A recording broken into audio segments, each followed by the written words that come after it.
Now, we talked about doing something, so I kind of want to show you. I came up with an idea, and don't laugh when I tell you whose podcast I was listening to. And I cannot explain to you why I listened to it because, number one, I'm not a NASCAR fan, okay? Mm-hmm. But I listened to clips from Dale Jr.'s podcast. I don't know why. For some reason, I find him fascinating. He does a thing called Behind the Tweets, where he brings a tweet up and he explains what was going on at the moment and what it means. I've talked to you about, I wanted to bring you on and talk about some of your tweets. So we're going to do a feature. That's right. Yeah, either three or five every month where I bring it on the screen, and I haven't come up with a name. So y'all, Patreon, this is the debut of it. We don't have a name, but we will have the graphics and everything. I'm going to bring a tweet up just for a sample, and then me and you will talk about it. It was a tweet from today, I believe. So let me make sure. Let me add it to the stream. Yeah, there 1 hour ago. Yeah, that was from today. So I'll read the tweet, and then we'll talk about it. So here we go. Very little offends me, obviously, but stupidity and the appreciation of stupidity offend me. Hashtag National Scissoring Day, which was yesterday, not today. Right. Was yesterday. Yep. So come on, Lance. Come on. You can't tell me you didn't find this hilarious. And no, you're not stupid. In on the gimmick or anything. Nope.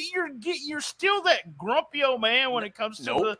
the acclaimed. I knew I was going to get accused of that. So what I say is I laugh at things that are funny. I want comedy to be funny. I don't find that amusing. Everybody does, but you're sitting over there going, don't y'all talk about that scissoring. When MJF does an interview and MJF does a promo, it's hysterical. And he's a great quality talker, one of the greatest talkers of all time. But it's not as juvenile as this, Love it. Absolutely love it. They're so over because of this stuff. It is. You're right. It is. And they're going to sell a boatload of T-shirts. And I've said before, I love Bowens. I think Bowens is a great talent. I can't wait till they split him up and Bowens gets to be a single superstar. I think it'll be a long time unless they get really stupid because they're so over right now.